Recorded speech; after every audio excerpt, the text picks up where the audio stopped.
Welcome to the Resilience Rocket Podcast, where business resilience meets cybersecurity. Your host, Matt Topper, is a practitioner with over a decade in the trenches and has a few scars to prove it.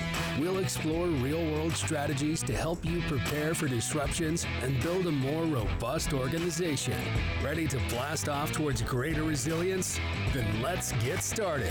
Here's Matt. So we're here with Dioly Alexandre from BlackShield Cyber. And so before we get to the meat of this interview, why don't you just, for the audience, tell us about you, a quick intro, and then we can get to it. Sure, thank you. Dioly Alexandre. I'm the chief executive of BlackShield Cyber. We are a cyber warfare defense and compliance management company.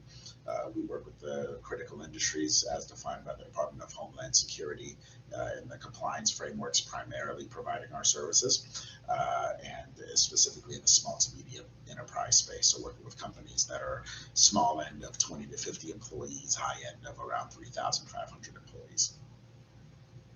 So what is cyber warfare exactly? I know I've asked you this before on some of our earlier calls, and that's not a term that's necessarily common in the industry, or at least that this audience has heard frequently. Sure. Well, it's a term that definitely is becoming more common, and for those that haven't heard it, you probably will soon. Cyber warfare, especially in the aspect of critical infrastructure, is the operational aspect of how to deal with cybersecurity for those particular customers because of the threats that they face. Most traditional cybersecurity ideology revolves around the aspect of, a threat actor kind of randomly attacking a target, generally for monetary and financial purposes. But again, it's kind of a wide net, let's see what sticks aspect. With cyber warfare, though, because the companies that we serve are in the critical industries such as healthcare, chemical, defense industrial, transportation logistics, they're basically the stuff that makes the world go round. Right. And disrupting them creates real economic and operational disruption for a city or even the country as a whole. And so cyber warfare dictates that nation state actors, hostile actors, both for financial, political, and other purposes, are actively attacking those entities for the purpose of disrupting or extorting them. So you're talking about organizations that are susceptible to not just opportunistic attacks, but ones that are directly targeted and may have even more substantial impact as opposed to, a retail store or something like that. Correct, exactly. The way that I put it, to a lot of customers is that if you, attack a restaurant and shut it down, that's one thing. Obviously, people are going to be disrupted of that, but for the most part, we can kind of go to another restaurant, or even if there's no restaurants, we can still eat at home. But if you disrupt a logistics company that moves food and resources across all the restaurants and all the grocery stores in the city, you've now caused a real problem for the population. And are you exclusive to critical infrastructure companies, as if you have to be one of the critical categories, or you have to be a DoD contractor, or could anyone come up and start working with you?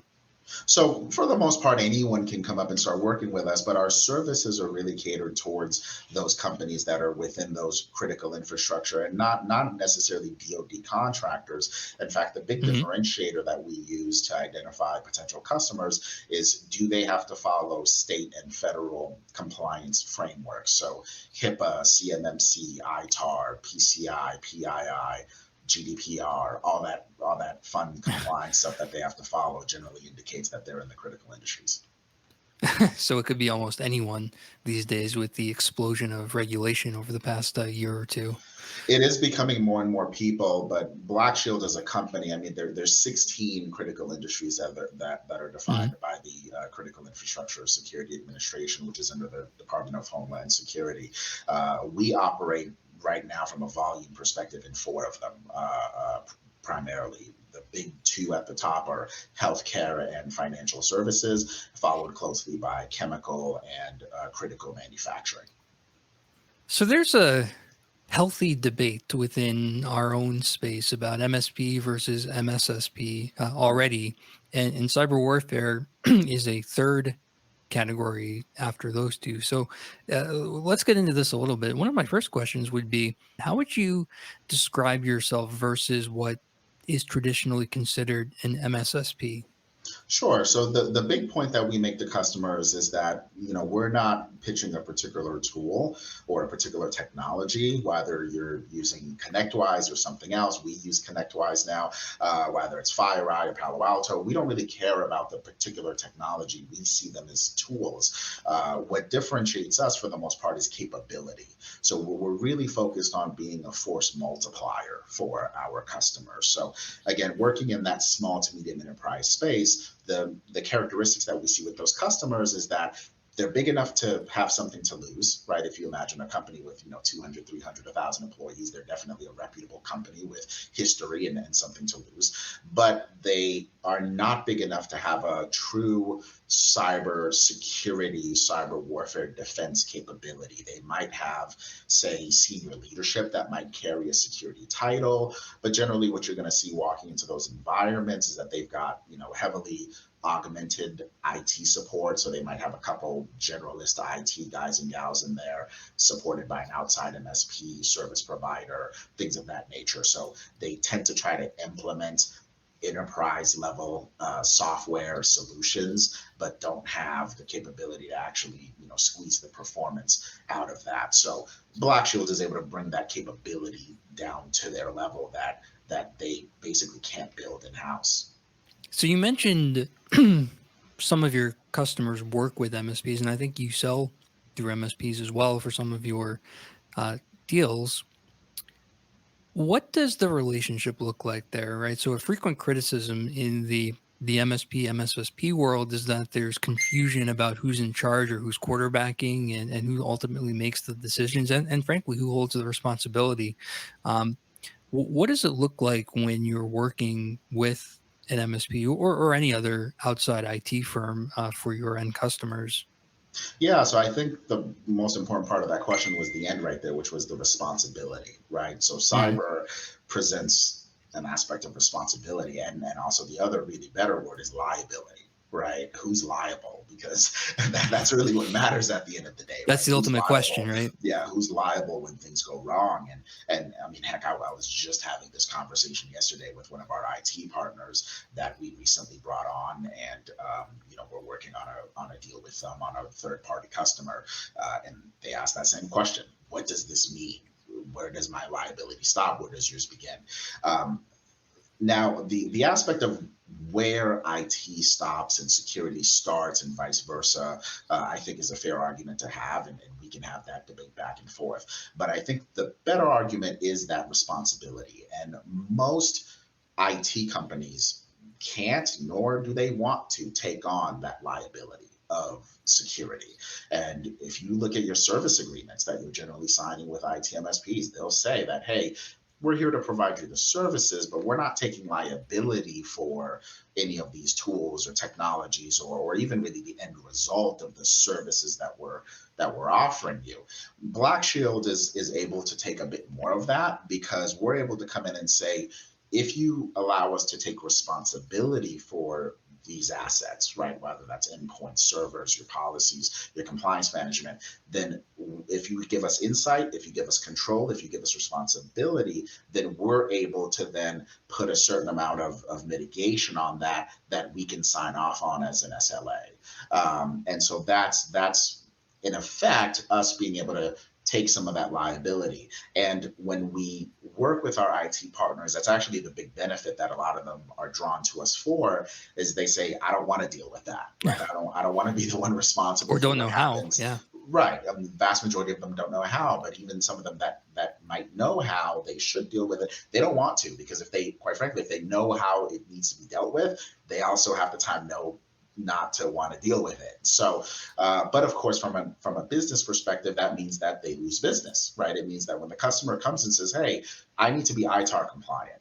Can you help me with that?" They say, I don't know, or they say, Right. "Yeah, here's what we think. Here's some templates," and kind of leave it at that. And then the customer's like, "Okay, well, I want more, right? Can you actually give me practical protection, or is it just another tool that's being implemented and being managed?"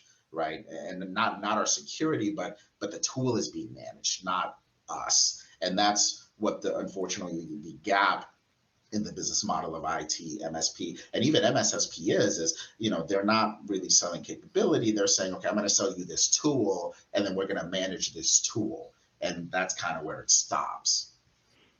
And you're vendor agnostic, right? So if a client or an MSP or whoever says we're going to put in SonicWall or maybe Fortinet's not a good example right this minute, but if we're going to put in Palo or SonicWall or whatever, you can work within their stack, right? It's not you have to go in and rip out whatever's there to put in Palo or to put in Yeah, whatever. yeah. We are vendor agnostic, and again, we see them as tools. That's what we think they should be seen as, because they still need people to actually man and run and configure and optimize them. And so, yeah, whether it's a SonicWall, Palo Alto, Cisco, we see them all as tools. We have specialization in house across all of those areas. Our cyber warfare teams are structured so that you actually have people in each team that kind of specialize in the area of a particular tool that portfolio might be significant in.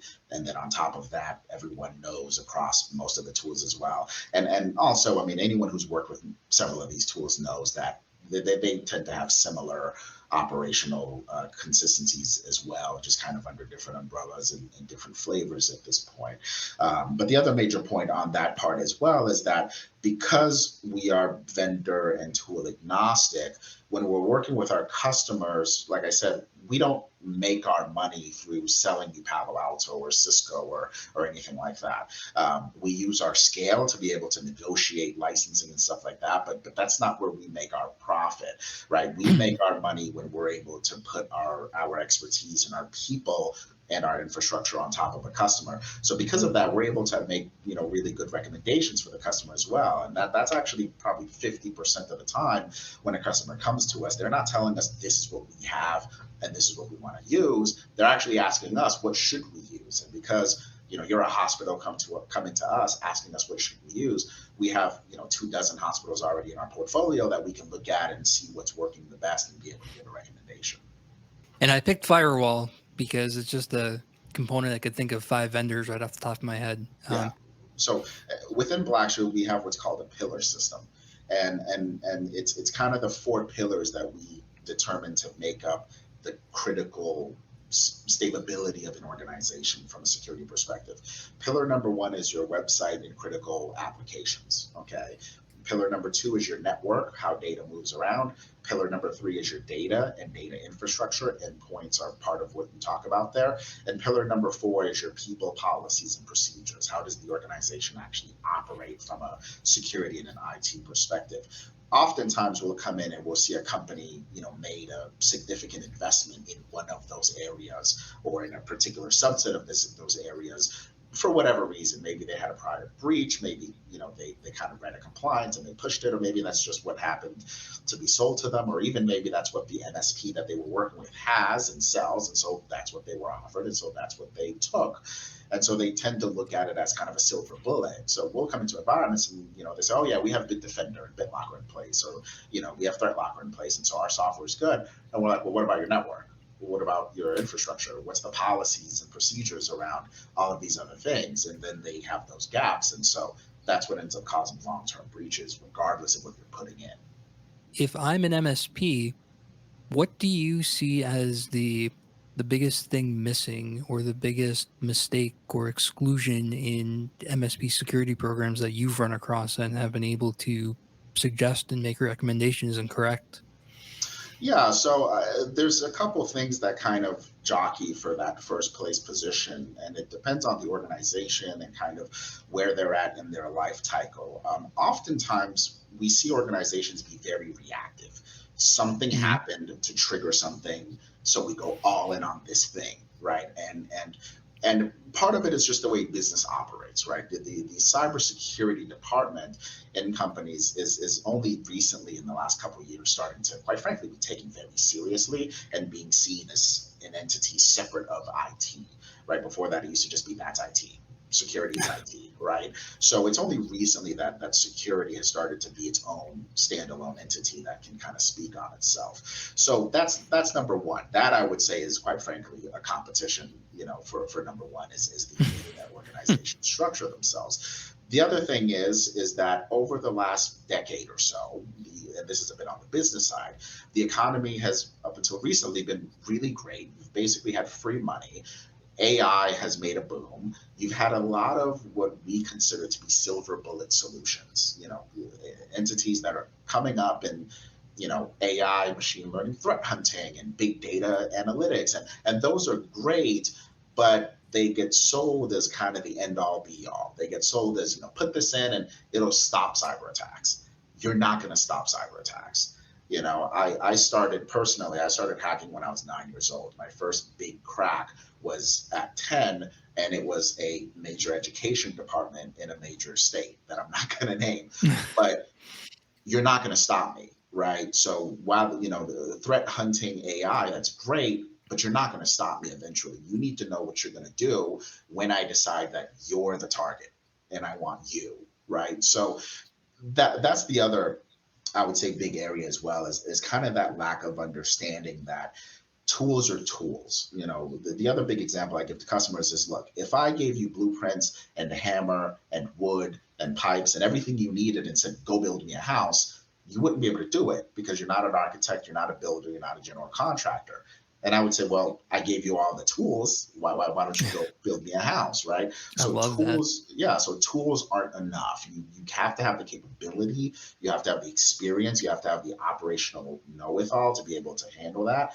And it is something different than IT. I agree with that significantly. I think that's one of the traps we have fallen into as an industry, in that we see security as this kind of bucket you just start throwing tools into, and eventually you'll find the right combination to security. And that's not security, right? That's all tactical, useful, and not that they're bad, not that there's not a place for them, but there's this idea of building out an overall program that is missing in many cases, right? That holistic view of, what to see, and the ultimate goal of keeping the business in business. Yeah, absolutely. And the goal of IT and security is a little bit different and actually conflicting sometimes. And you got to navigate that. So, a big part of IT's mission is to make technology available. Right, the IT tends to be focused on the availability aspect of the triad, versus security. We tend to be more focused on the confidentiality and integrity aspect of data and data infrastructure. And so that can kind of be a clash a bit when things want to be available, but also it needs to be confidential. All the time, a common scenario that we face as a company at BlackShield is when customers say, we're about to do a big marketing campaign. That's when we know fun's about to start, because they're effectively saying we're about to start blasting ourselves, and expand our Yeah. digital footprint all over the place. And we can't mitigate IP traffic coming in because they're marketing. It could come from anywhere, ideally, right? We can't mitigate new contacts because we're supposed to be getting a bunch of new contacts and new inquiries and all this new traffic happening. So, and obviously marketing doesn't want to slow that down, and sales doesn't want to slow that down. And, we're over here chewing our fingernails, right? So you got to figure out that balance in the business perspective. And you end up finding that it's actually more business oriented. So that's a really interesting point I want to go back to. So you mentioned security tends to be focused on C and I, and I agree with that, to the point where A is almost like the forgotten leg of the triad. Um, and frankly, part of the reason is it's not cool, right? Breaking into Yeah. stuff is cool, and stopping other people from breaking into stuff is also fun and exciting. Um, but if you take a purist view, right? If you take the ISACA or the ISC squared view, to them, A is part of and falls into security's domain. But Mhm. in the real practical world, are you saying that you have found that yes, it does by the book, but really IT ends up focusing on the business continuity and availability aspect more so than the InfoSec guys do? Yeah, so from a practical, real world perspective, when we walk into environments, most of the time IT is really focused on that availability aspect, and the CI aspect of the triad is kind of a we have to do this because it has to be done, right? What we have developed over the years to kind of mitigate and embrace that actually and make it a positive is what we call the castle doctrine. I'm a big history buff, so I'll kind of take you back a little bit. If you've ever studied the medieval era, the times of Dungeons and Dragons and castles and all that fun stuff, one of the most interesting and fascinating areas is castle architecture as it was designed to withstand warfare. Because at that time, a lot of warfare basically ended in sieges most of the time. You would siege a castle and it was a 10-1 loss if you tried to invade it. So you just kind of try to encircle it and siege it. And what castle architects started to do was design castles in a way that, and this is what I'm going to get to about the availability aspect that we figured out.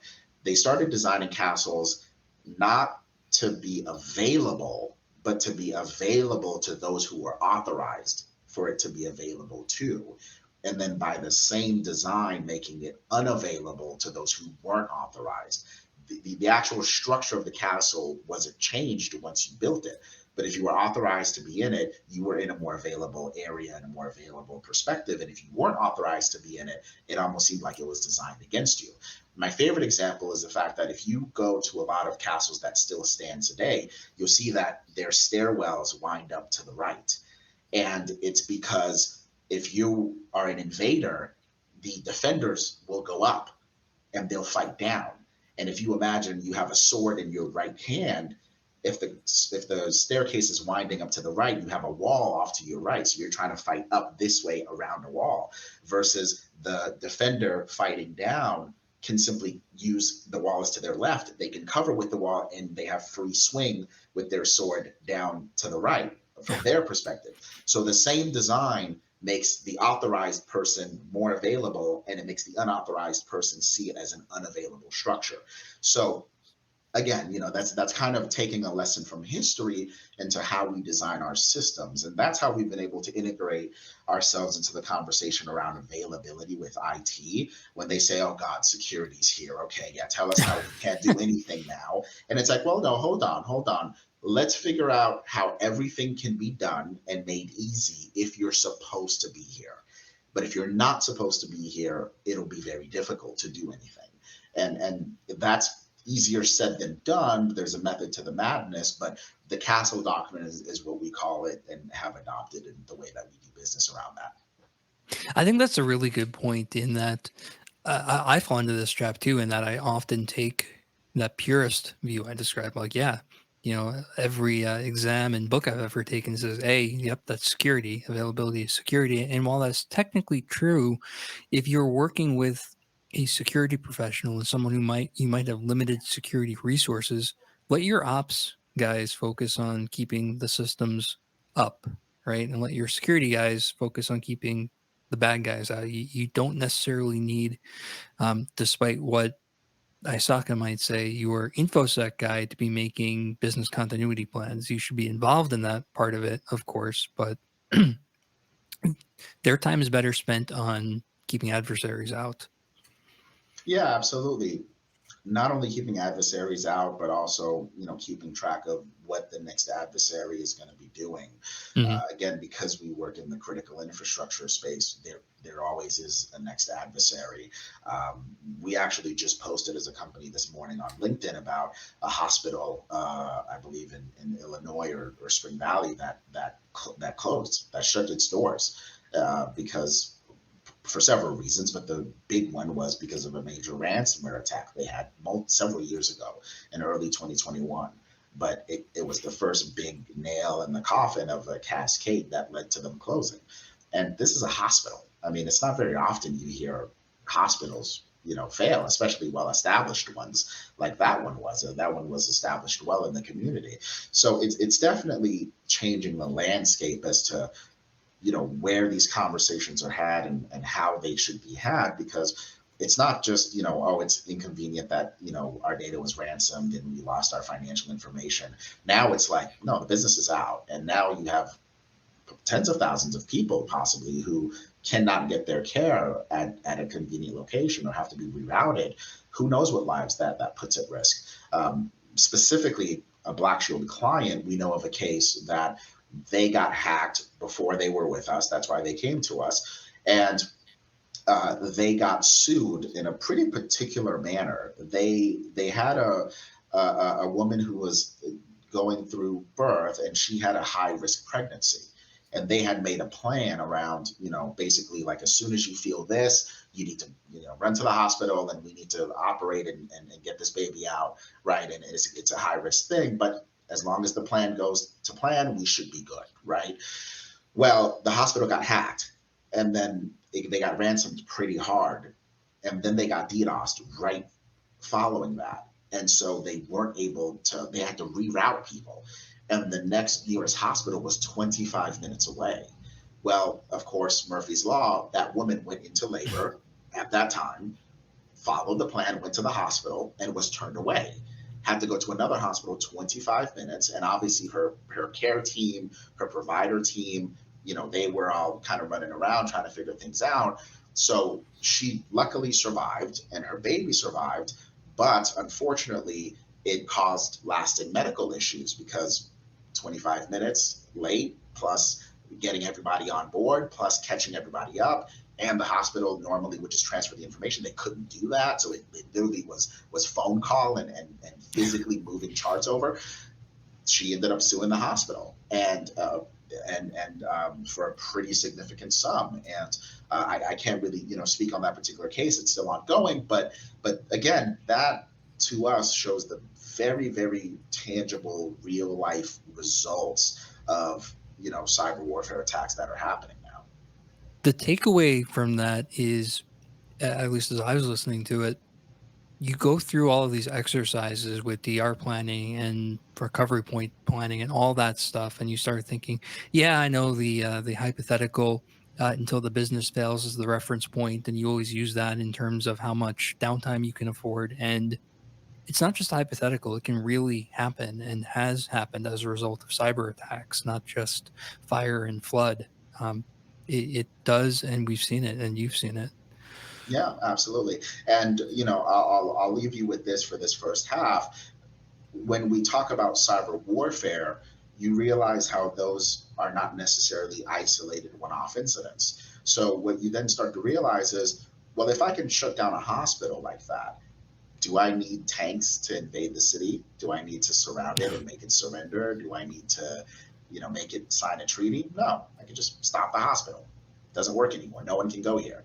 And if you scale that up to a third of hospitals in a city, or any form of, mass coordinated attack like that, you've got a real problem on your hands.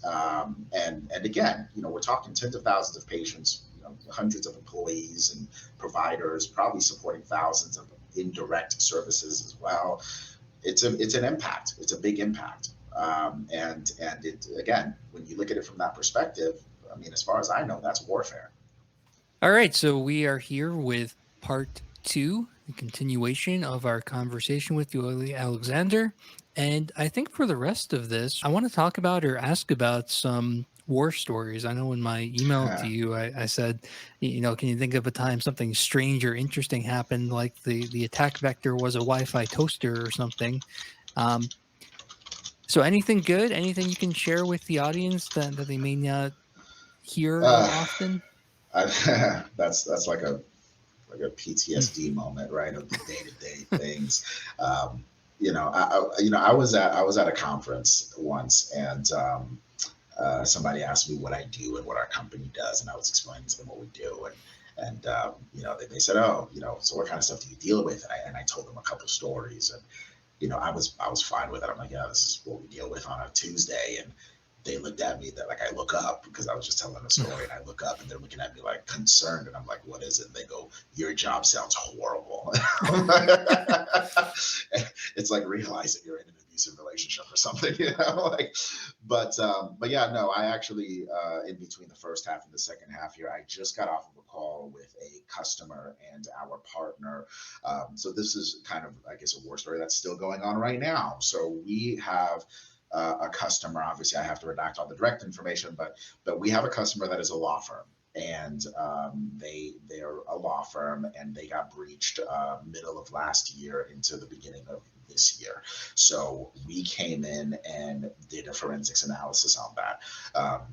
It turns out they were breached by some pretty, standard East Asian, Chinese-based malware type capabilities, form collection, all that fun stuff. Now, the problem is that this particular lawyer is a mergers and acquisition lawyer. And this particular lawyer also happens to provide legal counsel to certain political candidates. I'll leave it at that. And so when they got breached, it was kind of a big deal. They had a company that they thought was their IT provider. And when we actually went through the forensics analysis, it turns out that that company is not their IT provider. That company only manages a particular aspect of their inbox, of their email inbox, which was breached. But they didn't even manage the part of the email inbox that allowed the breach to occur. So we're actually still unraveling that a bit, even really as we speak. But the email was breached, classic, password hash breach, and no MFA was present. And the perpetrators began sending out mass phishing emails to, a bunch of their own lists using the authority of this email account. Well, some of those emails ended up in the inbox of defense contractors. And I guess it hit a couple of them, because when we were about halfway through the forensics analysis, the company that we thought was the IT provider made us aware that there is a Department of Justice federal subpoena on record for that lawyer and his account. And then when we dug into that, we discovered that the Federal Bureau of Investigation anti-terrorism unit was tracking this as well.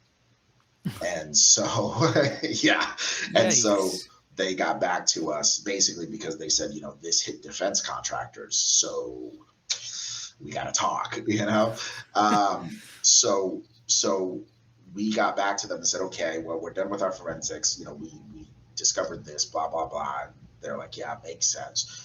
We want you to perform a forensics hold. They're basically portraying to us that we want you, or whoever, somebody needs to forensic hold this computer image for an industry standard for something like that is 10 years, and not just put it on ice and leave it there in case we got to come back and get it.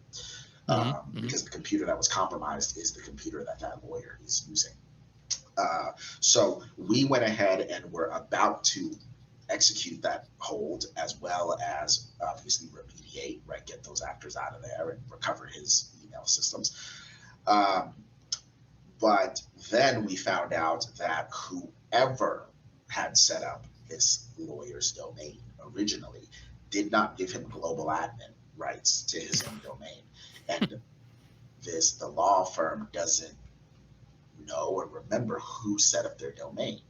Oh, and wow. whoever Not set even up a their break glass account or anything? Right, exactly. And whoever set up their domain also activated auto MFA. So MFA was activated, but MFA was never actually configured. So we couldn't get into his domain. We couldn't get into one of the lawyer's domain, who's the core of this. So once we figured that out, then the attackers started shutting down the accounts and forcing logouts. Because when you try to log back in, the MFA kicks in, and you can't get the MFA, so you're out of your account. So we were trying to basically strategically connect and disconnect accounts over the internet so that it wouldn't register those logout requests and therefore kick the law firm out of their own domain. We're still fighting that, and we just brought in a major partner of ours who's experts in the IT space, specifically in the area of Microsoft Exchange Server and email and stuff like that, beyond even me, quite frankly. Microsoft, makes no doubt of making it a little bit complicated for everybody, right? But we brought in an expert partner on this, and I just got off the meeting with them where we kind of figured out, a bit of a half plan that we're going to try to execute to recover their email and get them back in control of their domain. So every minute that we don't ice that system is the FBI looking down the barrel, right? And there's a subpoena involved, so we don't know what's going on with that. We just know there's a subpoena. That's it. And that system is still breached. We haven't been able to remediate. So there's a confirmed breach on a system that the FBI, Department of Anti-Terrorism, is possibly interested in with an official subpoena, and we can't touch it because they don't own their own domain. So we're trying to wrestle back control of their domain so that we can actually go and attack and get this done. So that's Tuesday. And this law firm you mentioned is involved with a political candidate on top of all of that. They're involved with a political candidate, and they're involved with mergers and acquisition transactions across the country. Yeah. Yikes. Yeah. So happy Tuesday. So, right? A lot going on there. A good reminder, though, for MSPs listening, right? We've talked about before the importance of, even if your contracts and agreements talk about penalties for accessing this, you still need to have a way for your clients to access their equipment, right? Have a break glass account, have the hypothetical or literal password in a safe deal, and just make sure you have ways to detect when it gets used so that your clients can survive without you. It's such an important thing, and you don't have to give up control to give a way in, right? These systems really belong to our clients ultimately, and that gets forgotten sometimes. Yeah, absolutely. And, we talked about in the first half about responsibility and liability, right? And this is why our IT MSP partners work with us, quite frankly. I mean, you want to be the one dealing with that phone call that, hey, by the way. Right. And when you're working with the MSP, they could go figure out the 365 half of this. All right. Yeah, exactly. So, treading these things, there's legal implications involved. Not that we're legal experts or anything like that, but there's legal implications involved. There's compliance implications involved. In this particular case, there could be political implications involved. So, yeah. Anything out of the ordinary, as opposed to the typical password reuse kind of thing? Oh, yeah. We once had the CEO of a company get hacked, and he got hacked because he used to bring his computer at home all the time, right? And the VPN that they used to make his computer slow. He didn't like it, so he would just not use it when he was at home because he figured I'm at home. Well, they had recently had a baby, and they had got a baby monitor in the room. That baby monitor was Wi-Fi connected to their phone apps or whatever, and one of the chips, I guess, or something that baby monitor used allowed a back door that got a hack into their Wi-Fi. Well, once the attackers hacked their Wi-Fi, they found this computer on the network communicating with corporate assets. So they were able to use that as an entry point to breach that computer. And then once that, so the computer had network share open as well. So they were able to drop a file via network share into that system. And then when that system got back to internal facility networks, that file then executed and spread across the organization, created a back end, which then ultimately ended up leading to a ransomware. So you just talked about two things. We mentioned in the first half of this, right? The idea of hypothetical things actually happening and becoming real. And those are two that are often brought up and kind of dismissed because that's not going to happen. One is IoT devices as an initial attack vector. And the other is the risk of, when you are connected to the VPN, right? Everything else on your local network is now on your corporate network when you do that. So this is a good reminder. This stuff happens. It's not just security nerds talking about hypothetical things that might happen. They're real. Yeah, remote work. I mean, so we kind of segue into a little bit about remote work, right? Remote work presents a very interesting issue around security and compliance and control and access. Obviously at our company, we like to control everything. I want to know everything, right?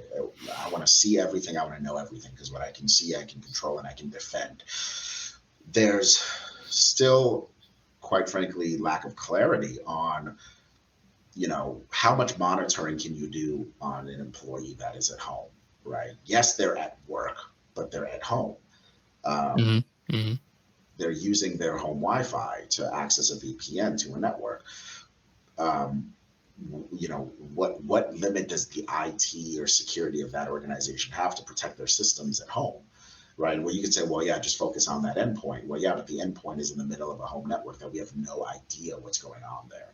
Um, I mean, it's generally considered, I think commonly would be considered extreme if I, as the organization, said, well, I want to have insight into, every one of your home personal stuff as well. But it's also not practical or plausible to completely isolate a system at home without allowing it to access the internet because of remote work. So it Hmm. creates some pretty interesting issues, not to mention just the human aspect of it of, well, my computer's being slow because of the VPN, so I turned off the VPN. So what do you do for that if you're either internal IT or a managed service provider? We've looked at a couple approaches. I mean, yeah, we've looked at always on type solutions. Those work very well in many cases. We've One of the newer things that we've looked at, and this is something we're testing out across a couple customers to see how it works, and so far it's been okay. Is doing what's called minimum viable computing, which is giving your end users at home a computer that is just powerful enough to connect over a VPN network back into a VMware pool that you then fully control as the organization. So they're not computing on their actual computer. All of the actual computing, processing data, processing and transmitting happens in the cloud, which ideally you control a bit better than their home network. So if that, number one, it makes it so that there's not what we consider to be loose computing power out there, which is Right. if you give a full blown computer to an employee and that computer gets stolen, it gets lost, it gets broken into, you've got a fully fledged computer that you can do things with. Versus if you just give them a virtual box, pretty much, that thing can be shut down just like that. If they lose their physical little box that just connects to the network and connects to VPN, that's fine because it has no real computing power beyond connecting to one or two applications. It doesn't function unless it connects to those one or two applications, which then actually tunnel it back to the VPN environment, which you control. So that has, for obvious reasons, promising, capability to be able to regain control of the remote networks. But of course, then you talk about, ISP limitations and pool sizes and resources and things of that nature. So there's a couple of different solutions we're looking at. Yeah, it's a balancing act, right? I mean, you're talking about essentially um, VDI or maybe cloud-based VDI, depending on who your provider is. I know there are solutions in Yeah. Azure and other for that. Exactly. And the machine, quite frankly, is cheaper too. I mean, we see what's happening with the economy with companies doing, layoffs of 10, 20, 30% of their workforce, right? Well, let's say 5% of those don't send back their computer or it comes back broken or they say, screw you. You know what I mean? Yeah, yeah. From a purely security perspective, if we're going to lay off an employee or an employee's going to leave, I'd rather be able to just go and then they're cut off versus, yes, we can remotely, turn them off, but again, they still have a full computer in their hands that may have been able to download critical data. That's a good point with remote employees. We're always talking about the hypothetical grab the wrong laptop at the airport scenario. But if you're talking about an internal person who gets laid off, gets fired, or even just quits because they're not happy, um, yes, we have ways to keep the data out of the hands of threat actors, but if the machine never comes online, then you don't necessarily have a way to keep it from the insider at that point, and you do have that capability if you're doing a remote scenario. The obvious trade-off being cost and expense, right? Not every organization can afford to do that, but it's getting closer and more feasible every day, just about. Yeah. Well, it might be a little bit more expensive and maybe a bit more complex in the front end, but long term, we Hmm. find that the Hmm. economics actually plays out. Yeah, so funny statistic that we have internally, about 23 to 27% of penetration tests that we do end up finding that someone has already breached in it. Yeah, so we're coming in testing, and we literally bump into the guy that broke in, and it's like, hey, first time, but Right. so that actually happens up to a fifth of the time, and we basically in that case go from we're doing a penetration test to we are now doing a cyber warfare defensive maneuver, and then that could follow with forensics analysis, compliance, all that fun stuff, legal, and all that fun stuff. We had a particular case, and this is actually a story that I'm particularly proud of because it's an example of the capabilities of our people, particularly from the least expected, our interns. At BlackShield, we have a concept called the challenger ethos, which states that everyone, regardless of rank, title, age, seniority, position, has a fiduciary responsibility to challenge something that they see unfit. And everyone, regardless of rank, title, age, or position, has a fiduciary responsibility to either satisfy or justify a challenge when it's received. And so, what that means from an operational standpoint is that we really value the fact that we hire smart people and we work with incredibly smart people. So let them be smart. Don't bottle them in and don't shut things down because, well, I'm the manager and that's how we do it. Or, well, we've always done it like this. That's how we do it. Right. Especially in IT. And how many times have you walked into something? It's like, why do you do this like this? And I don't know. That's how Yeah, we've all always the done it. And time. it's like, that's horrible. Like, has no one looked at this and said, do this differently? So we really try to not have that here. And it actually, we try to also portray that to our customers. So we had a particular case of a surgical center in the state of Florida. That's as specific as I can get. It was a couple. Um, it was a set of surgical centers in Florida. They came under a massive APT, like out of nowhere, and we had been doing only limited support for them. We were doing basically managing their compliance policies and stuff like that. So we didn't have insights into their systems. We more looked over their procedures and policies and made sure they were within compliance and all that fun stuff. So we were more on the administrative policy side rather than the technical monitoring side. But one day we get a call, and I mean they're just getting slammed. It's a full DDoS, one of the largest ones we've ever seen. They were getting hit with something in the ballpark of like 395 to up to terabytes per second of worth of a DDoS.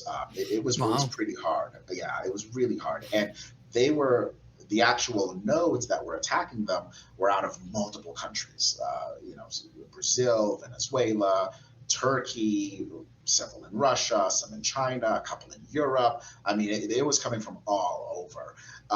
And so we could tell from that scale that there must be an inside backdoor here, right? This is way too scaled and way too targeted to try to go down. And it's quite frankly an aggressive attack to try to do at a facility like that. They were big, but they weren't huge. So this was quite an aggressive attack. So they asked us to deploy a disaster recovery team, and BlackShield can deploy teams anywhere in the country within about 8 to 10 business hours, pretty much. That customer actually had a escalated SLA with us already in place with our agreement, so we had a team on standby for them at any given time. So we basically flew them directly out of here in Arizona, got them on a plane, and got them on the way to Florida. Because of the scale of the attack and the places that it was coming from, we did contact authorities as well, letting them know, like, hey, this is going on, and you might see this coming your way. So when we landed there, it was total chaos. So a team deploys with a couple of cyber warfare defense engineers, penetration testers, as well as 2 cycles of the year, teams are allowed to have 2 interns on them. The internship program is 9 months. Rare is what the disaster recovery team is called, rapid response, rare. Rare teams Hmm. deploy, they generally only take 1 intern a year, if they do at all. You kind of get in as a cybersecurity intern, and then if Rare sees a lot of potential, then they'll kind of kidnap people and go, "You're coming up here with us." It's really the coveted area in the company, and I'm afraid of them, so I don't say anything to them. So, so they deployed out there, and they had an intern with them, and so when we got there. The network was being fully DDoS. They could not get any traffic. Their website was down. All their servers were being overloaded. Their firewalls were getting hit across the board. It seemed like the attackers knew exactly where everything was and was hitting everything exactly right. Just flooding it with data traffic, just trying to stop everything. And we get into the room, and generally when we get there, we set up what we call a war room. We take over a conference room and lock it down and try to set up our own segmented network. Our people will show up with their own cellular connection, so we're not connecting to your network. We basically put up our own systems and our own little connection and be right back home.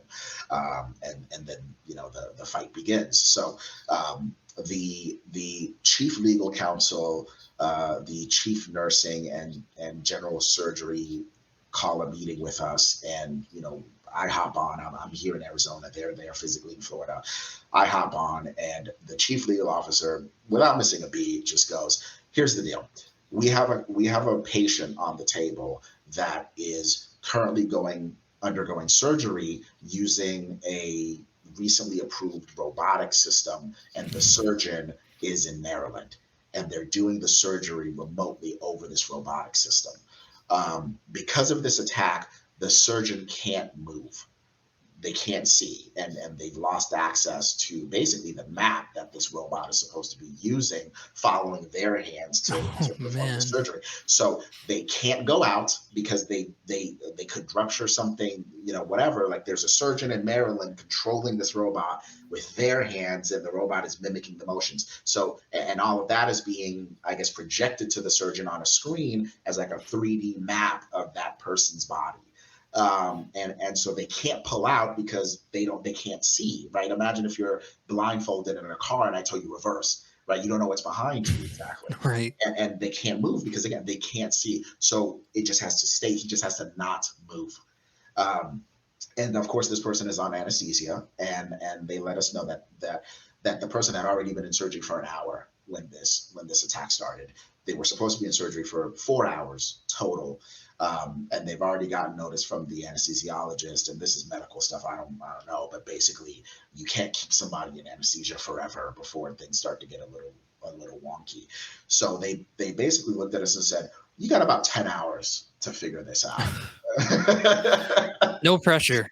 Yeah, and that was it. And yeah, they're like, "Okay, thanks," and they just walked out. So we got the CTO of the company on the line, the senior IT engineer that part of their team was there, and that they employed. We got them into the meeting, and we're basically just brainstorming. We're just trying to figure out, all right, what do we do? We called back home, obviously, to our main facility here, and so our guys and gals here are trying to see, can they see anything from the outside? And again, it's just flooded. They can't. We didn't in the past have nodes set up in there, so we couldn't see in there. We sent back home, okay, well, let's have our penetration testers try to see if they can, try to, I don't know, track some of the IPs or do something to see if we can crack into the company almost from the same lanes that the attackers are using, see if we can get in ourselves through that same lane. There was no bandwidth. We weren't able to get in. So we were able to identify IPs and servers and switches and get to them and identify vulnerabilities. But the servers and the switches were so overloaded that it was taking like 5 minutes to load a page and get a ping. So it was just not feasible. So successfully unsuccessful. So we have, so we're kind of throwing around, ideas. And at this point, we've been on the meeting for about 3 hours, just a live Teams call for 3 hours, just figuring out what to do. We had contacted some authorities asking if we had any capability to perform counteroffensive operations against the nodes that we're detecting this is coming from. And we were able to actually identify some of the ISPs that it was coming from as well. We weren't authorized directly to perform counteroffensive cyber operations, but we were able to get in touch with the ISPs and have them take a look at it. Unfortunately, these are ISPs in different countries. So quite frankly, right. It was a hit or miss whether they were receptive to it or not, right? So what we decided to do in this case was we had a program that we used to use for training. And what it was we could scan a network including the data on that network, on endpoints and everything, basically take, zip it up and take byte hashes of it, and then set it up in a virtual environment to be like an 80% mock-up on what that real network looked like. And it was a tool that we used to train our interns to be able to give them real networks to test on and play around in.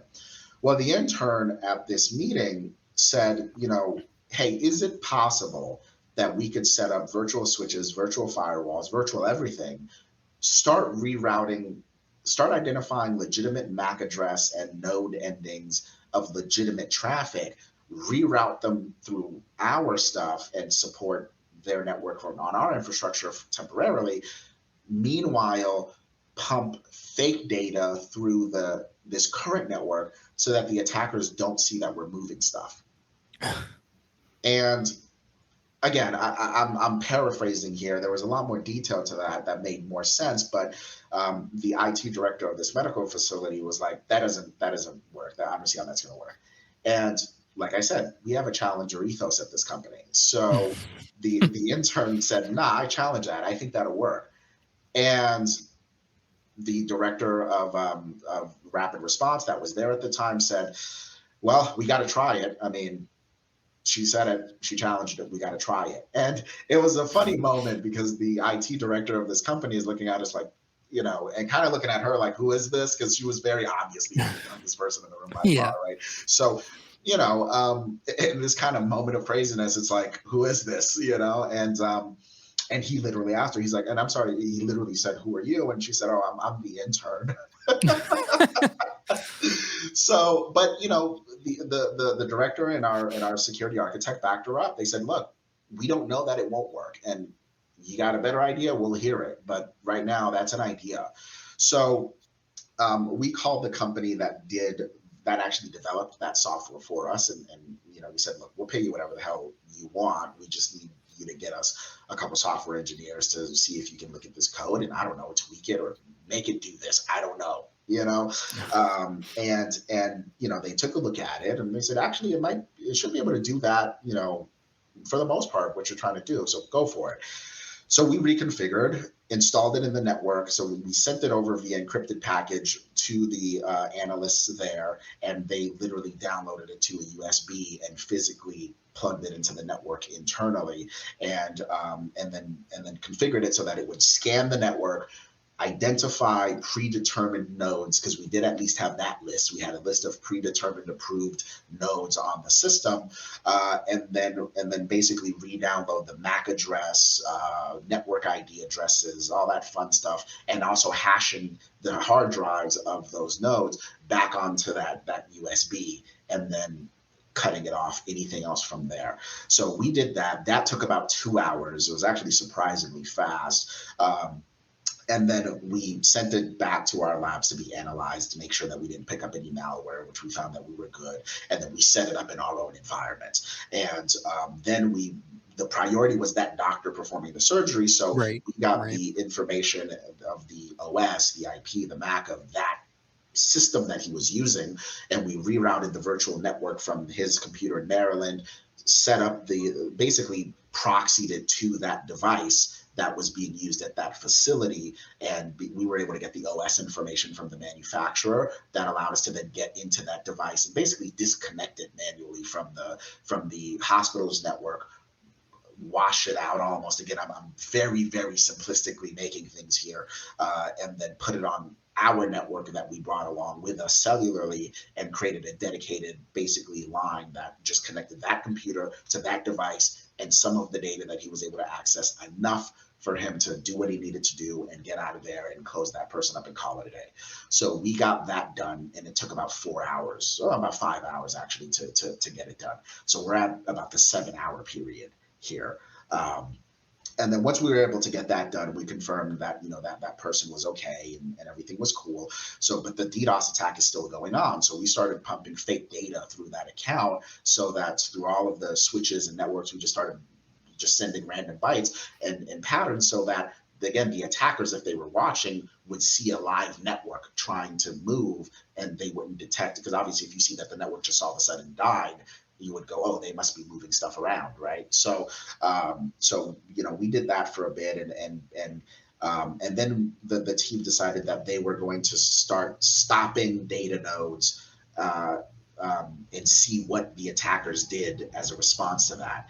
And so when we would, for example, shut down a switch, we would watch them start searching for that switch again. And so that allowed us to then reverse basically engineer where that was coming from and kind of what they were using. What they were using was a combination of Russian and North Korean tactics and malwares, actually pretty significant malware signatures, very aggressive. And again, it wasn't for the purpose of money. There was a statement here being made. We ended up basically going through about another 21 hours worth of recovery on that, just literally pulling each node away, seeing where it was coming from, reverse tracking it, calling the ISPs, getting them to deal with it. It took all day, and the team was there. Well, it took all day and all night. The team was there the entire time working on it. Then it took another 3 weeks to get them back to where they were, for the most part, before then. All in all, it cost them something in the ballpark of $1.5 million over the course of the first couple of days, just on lost productivity alone.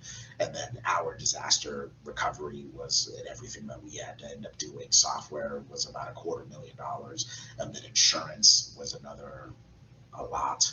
So there's I believe still a lot. This happened in early 2022. There's still lawsuits about that. There's still ongoing about that. But now we protect all of their systems, and we're responsible for I'm almost sure. everything at this point. So, but anyway, the end of that story is that when we got back, that intern was given a pretty nice bonus for her idea, and we ended up getting that software from the developer and purchasing the IP to it. And we asked her to name it. We said, hey, you came up with this, you name it. And she named it Bypass, because we had the functionality to be able to pump fake data through networks and make it look like it was a live network. And we could make any pattern of data transfers that we wanted it to kind of look like. Again, I'm very, very oversimplifying these things here to make it easier for the audience. But she named it Bypass, and that's what we call it. So that's a tool that we have in house now to be able. We can build networks in an hour of up to about 2,000 nodes very quickly, and we deploy them very quickly. So that story, I think, is a great answer to the question we had before of what is cyber warfare and what does an engagement look like. Yeah, that's a great demonstration of the type of engagements you get involved in. Yeah, I mean, it was 2 days. It was basically 2 days of hard engagement, with the first 10 hours being what really counted. Yeah, and I'm incredibly proud of the team, because we're not a very public company. We don't really blast ourselves out there a lot, but I am genuinely proud of the work that our people do, because quite frankly, who knows what would have happened if they were not able to recover that system and that network in time, and get that particular patient and whoever else protected. This stuff is really starting to escalate out of the cyber realm. It's not just about stealing some data or making a system inaccessible or something like that. There's starting to be some very real world implications about this, and I think that trend is going to continue. It already is. Yeah, I mean, that's a great point. Ransomware is far from the worst case scenario. There's a lot worse things that can happen than that. Yeah. And for some reason, right, that became at some point the example that everyone talks about ransomware. But I don't know about you. My backups are pretty good. Straight ransomware I can deal with. No. Yeah, ransomware is not that bad. Right? If you have the things in place, it's not bad at all. I used to be an MSP, so if you were talking to me a year or two ago, what would you tell me? Not knowing anything about my MSP, how I operate, what's the one tip or one security thing that you would guess that we're overlooking that we should take action on to improve both either our internal security or for our clients? So, I would say if only one, Yeah, there's probably I know, right? 30, but pick one. Yeah, I would say compliance does not mean security. Um, yeah, compliance does not mean security. Like I said, we specialize in compliance heavy industries, but we consider compliance to be the baseline. That's what we got to get you to so that lawyers can be happy. But that does not ensure at all that you're going to actually be able to withstand a cyber attack, not the Right. slightest. Um, Not only that, but you know, a lot of companies think they're compliant and they're actually not. Another really interesting thing we find is a lot of companies don't know they're supposed to be compliant to a certain thing. I believe Yeah, that. yeah, we did a study last year actually of our own client base, before they came to us, and we found that like 67, 70% of them missed at least one compliance framework that they had to follow. So oftentimes, they just don't know. There was a good discussion of this on LinkedIn a while back, and one issue is if you're talking about scoped frameworks like SOC 2, chances are the scope will be too narrow anyway. Um, but if you're the type of organization that properly uses compliance as a baseline, right, as like a checklist to remember that you remembered things or remind yourself of things you might have forgotten, it can be a good basis as a starting point for a security program, especially if you're talking about some of the NIST compliances Sure. as things to remind yourself of, but it's not your security program, right? A target of your internal program is to be compliant with whatever regulations you have, as opposed to I downloaded the list of controls and that's all I'm doing. Right. Yeah, and oftentimes we come into an environment and the customer says, "Oh, we had a NIST audit and they said we're fine, so we're secure," and then we pen test them and wreck them. And it's like, well, Right. again, compliance does not mean security. Compliance means compliance, and arguably, a compliance a lot of times has to really just do with a lot of it's very great and very tangible, but a lot of it also is kind of just checking off the box. It's, Yeah. to be able to say, I did this, so you can't hold me liable, kind of a thing. And again, look, if you get a persistent attack and you go down the drain, it doesn't matter if you were compliant or not. You know, there's a hospital, like I said earlier, that's gone out of business. Who cares if they're compliant or not? The point is they got hit. Right. They probably had all their audit reports and the logos on the Yeah, website and all that stuff, and they yeah, still got popped. right, exactly. And so now, what's important to remember about that though is that that is, we talk about the hospital from the business perspective, but that's thousands of people that get medical care. That's tens of thousands of past patients. So that's hundreds of employees, possibly hundreds of millions of dollars of revenue. So that there's a very, very tangible economic and social and cost to this, and compliance is not enough to stop that. If someone in the audience wants to work with you, what do they do? How do they get in touch with you? Yeah, so I'm on LinkedIn, Dioly Alexandre. BlackShield Cyber, of course, is our company that is also on LinkedIn.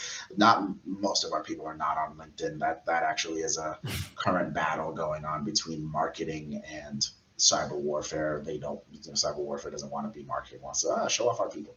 I think marketing is going to win that battle ultimately, but Mhm. but there again, there's ways we can do it securely. But no, I mean, our website is going through a major revamp right now, so I ask forgiveness to the audience if you go to our website and see what it looks like right now. We are majorly revamping it, and I'm excited to see what comes out next. So the best way to reach out to us is reach out to me directly via LinkedIn. Our number as an organization is 480-847-0850. And that'll generally round robin to me as well. At some point, I still handle most of our new customer intakes and all of that fun stuff. And if you are in the compliance space, if you again have to follow HIPAA, if you're in the medical space, manufacturing, financial services, chemical, logistics, even information technology, if you energy, especially if you're in those spaces where you're having to follow federal and state compliance frameworks, and you have cybersecurity concerns, and you're in that small to medium enterprise space where you implemented tools, but you just don't have the people and the infrastructure to actually really squeeze the value out of those tools, reach out. We can help you with that and put some practical capability on board. Well, fantastic. So thank you for the time. I'm sure we will talk to you again and enjoy the rest of your day. Absolutely. Thank you, Matt. You have a good day.